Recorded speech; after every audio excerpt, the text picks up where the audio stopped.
بسم الله والصلاة والسلام على أشرف خلق الله. أهلا وسهلا بكم متابعيني الكرام، أهلا ومرحبا بكم. النهاردة عايزين نعمل مع بعض الصنف القمر الحلو ده اللي ما فيش أي سفرة مصرية أو في أي دولة عربية إلا وما بتحط الصنف ده عليها. هو محشي ورق العنب اللي هو ملك السفرة، وكمان محشي الملفوف أو الكرنب. شايفين الطعامة والجمال؟ شايفين صابع المحشي عامل ازاي؟ مفيش ولا حبة رز واحدة طالعة على الطبق بتاعي او على المحشي بتاعي زي ما انت شايفه كده. شوف الطعامه والجمال بتاع الملفوف. عسل عسل عسل. خليكي معايا علشان اقولك ايه هي الحاجات الحلوه اللي انت ممكن تضيفيها للخلطه بتاعه المحشي وتديكي طعم خيال وجديد ومذاق حلو قوي، وكمان اضافه جديده وقيمه غذائيه عاليه كمان. هنشوف مع بعض الصنف القمر ده احنا عملناه ازاي. كلنا اكيد بنعرف نعمل المحاشي، مش صعب علينا، لكن هنسترجع ده بشكل سريع عشان نقول ايه هو العنصر اللي احنا اضفناه وعمل لنا اضافة في القيمة الغذائية وفي الطعم كمان وفي اللون كذلك. يا ريت تدعموني باللايك فضلا وليس امرا، وتكرما منكم لان ده بيرفع الفيديو علشان البنات الصغيرة تستفيد. أجمل متابعين في الدنيا ليكم كل الشكر والاحترام والتقدير، كل الناس أو كافة المتابعين من كافة الدول العربية والغير عربية، لكم مني كل الشكر والتحية. هنا أنا حطيت معلقة سمنة على معلقة زيت وضفت عليها البصل، بس البصل كان عندي متفرز في الفريزر فنزلته عليها واضطريت أغطي علشان بس البخار يبدأ هنا إيه نوعا ما يفك البصل وأسرع من عملية التسوية. يبقى انا هنا حطيت بس سمنه على زيت وضفت عليها البصل بتاعي. بص المكون القمر ده بقى، بشرت حبتين من الجزر متوسطين في الحجم، وبعدين بدات هنا يدوم مبشره واضيفهم على البصل بتاعي. الف الكلام ده كله كده 3 4 ثواني على النار لحد ما يدبل تماما. انا ما بعملش خلطه متسبكه، لا، انا كل الموضوع ان انا بس عشان البصل كان متفرز فحبيت افكه بس على النار. بالاضافه الى صلصه الطماطم نفس القصه، علشان كده حبيت بس ان انا افك المكونات دي على درجه حراره نوعا ما متوسطه.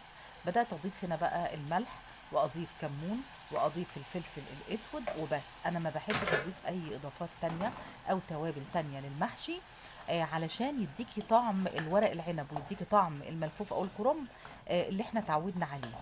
لو كترت من الاضافات دي بتغير شويه في الطعم والمذاق بتاع المحشي بتاعي. بغطي وبهدي النار خالص علشان يبدأ هنا يدبل البصل مع الجزر، هيطلع بالطعام والجمال ده. الله الله الله على الريحة.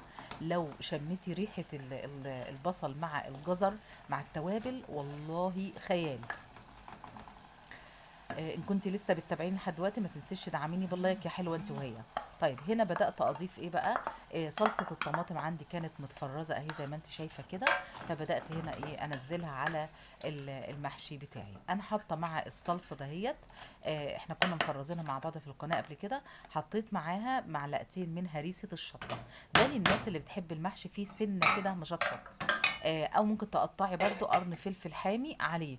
طيب الناس اللي مش حابه ده عشان في اطفال وكده او في كبار في السن او في ناس ما بتقدرش معدتهم تعباهم وما بتقدرش تاكل حاجه مشطشطه، ما تحطيش تستغنى عن الخطوه دي، ما تحطيش الايه الفلفله الحاميه ولا الهريسه الشطه.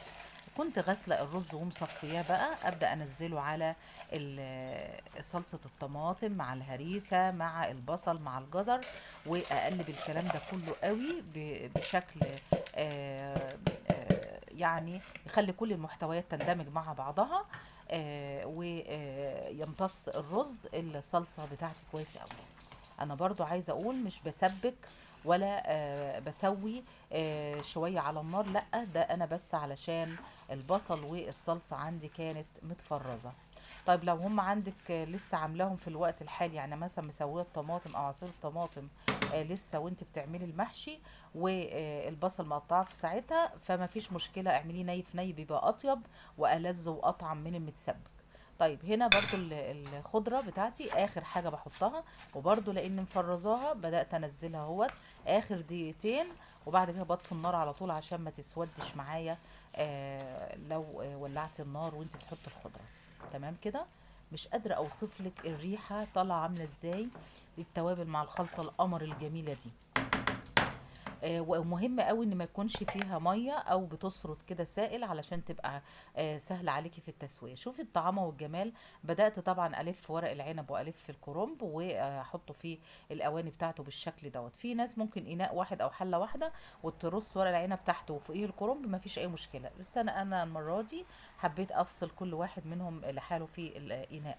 هنا دي شوربة دجاج، يا إما عندك مرقة عادية من بتاعة تسوية لحمة أو تسوية فراخ. اللي موجود عندك مرقة كوارع بتبقى أجمل وأجمل، بتبقى المحاشي فيها تحفة تحفة تحفة. بص الشوربة أنا وصلتها لحد فين؟ يا دوبك غطت لي آخر صف من المحشي. هتقولي ده كده يطلع معجن، هتشوفيه دلوقتي هيطلع حباية من حباية في قلب ال الورق بتاعها في منتهى الجمال. مفيش مفلفل حبة من حبة، ومفيش ولا حباية رز طالعة هنا برضو. بس ايه، ورق العنب اهو بالشكل ده. طبعا انا رصه في ارضيته حلقات ليمون وحلقات طماطم فقط، والكرنب فرشه ورقه خضراء في ارضيه الحله يعني، او الملفوف طبعا زي ما بيسموه في الدول العربيه. بصي بقى شوربه المحشي ورق العنب، يا دوبك عند اخر صف منه، وتبداي تغطي النار عاليه في البدايه، وبعد كده زي ما انا بوريكي كده، وبعد كده لما يبدا يتشرب الشوربه بتاعته، بصي زي ما هوريكي كده، بصي الجمال كده بدا يتشرب، بهد النار عليه خالص، بخليها زي الشمعه. ودي التكات المهمه اللي هتخلي لك المحشي يطلع في منتهى الروعه. عارفين بقى اللي مستوي على نار هاديه وطالع زي الزبده هيبقى تحفه تحفه تحفه. جربي وتعملي بالخطوات والتكات اللي انا بقولك عليها دي، وانتبهي ليها بالذات البنات الصغيره، هيطلع معاكي شويه محشي لوز اللوز وعنب العنب زي ما بيقولوا. نفس القصه الملفوف او الكرنب، هو بدا يتشرب الشوربه بتاعته او المرقه، هبدا اهدي النار خالص زي ما انا بوريك اهو. تعمدت الخطوه دي اصورها لك علشان تبقي مستوعبه. اما لف المحشي نفسه انا وريتهولك في فيديوهات قبل كده، فما حبيتش اطول عليكي وقت الفيديو. يلا يا قمر يا حلوه انت وهي متدلعه، حط اللايك للفيديو وادعميني باللايك، ولو ما كنتيش مشتركه في قناتي اشتركي يا اموره. وتسلموا لي وما تحرمش منكم يا رب، يبارك لي في عمركم. ما تنسوش تدعوا لامواتنا بدعواتكم، دعوه حلوه، وما تنسوش تفتكروني انا كمان بدعوه طيبه. طيب بعد ما استوى هنا بقى، بتبداي تاخدي صابع منه وبتشوفيه بتلاقيه استوى بره وجوه يعني، الورق والرز كمان. شوفي الطعامه والجمال، انا مش قادره اوصف لك الريحه عامله ازاي دلوقتي. عندك حته زبده، ابداي حطي مع حته زبده على سطح المحشي قبل ما تقلبيه، وكلي بقى احلى محشي واجمل واطيب والذ محشي. بدات احطه بقى هنا في طبق التقديم، وبعدين هبدا هنا ايه اقلبه. بسم الله ما شاء الله، اللهم صل وسلم وبارك عليك يا حبيبي يا رسول الله. يا ريت نكتب اللهم صل وسلم وبارك على سيدنا النبي في التعليقات. تمام. ببدأ هنا ايه انزل المحشي بتاعي بالراحة خالص اهو. بصي الله اكبر، ادي المحشي بتاعي بالجمال والطعامة والاناقة والشياكة واللياقة اللي انت شايفاها دي. هبدأ هنا اهوت اشيل بس الايه الحاجات اللي انا كنت حطاها في الارضية الحلة او الاناء، وهيطلع بالطعامة والجمال. بصي يعني والله ولا حبيت رز واحدة زي ما انت شايفة طالعة من صابع المحشي في منتهى الجمال. حلوة قوي قوي قوي. جربيه بالتكات اللي انا قلتلك عليها دي. يبقى الخلطة ني في ني. استعمل مبشور الجزر في الخلطة بتاعتي. ابدا هنا النار، احط الشوربه بالكميه المناسبه. النار في الاول عاليه، بعد كده هديها زي الشمعه وسيبيه كده مده لا تقل عن نص ساعه، ساعه الا ربع، هتاكلي احلى محشي واطيب واطعم محشي. حطي عليه معلقه زبده في النهايه بعد ما يبدا يقرب يستوي، او في النهايه قبل ما تغرفي، وكلي بقى وشوفي الطعامه. المحشي طبعا هو يعتبر ملك السفرة في الموائد المصرية، وحتى والله في الدول العربية برضو بيعتبر المحاشي من الوجبات الرئيسية عندهم. برضو هنا أنا بقلب اهوت ورق العنب، وهيطلع بالطعامة والجمال اللي انت شايفاها دي. طبعا انا ما كنتش حاطه في الارضيه الا حلقات الليمون والطماطم زي ما انت شايفه كده، وشرايح طماطم. في ناس بتحب تحط حلقات جزر، حلقات بصل، حلقات طماطم، حلقات بطاطس، والله حطي، بس انا شايفه انه ما فيش داعي ان انا اكتر من الخضار في ارضيتك. في الاخر معظمنا ما بياكلش الخضار متقطع، فخسرته ايه؟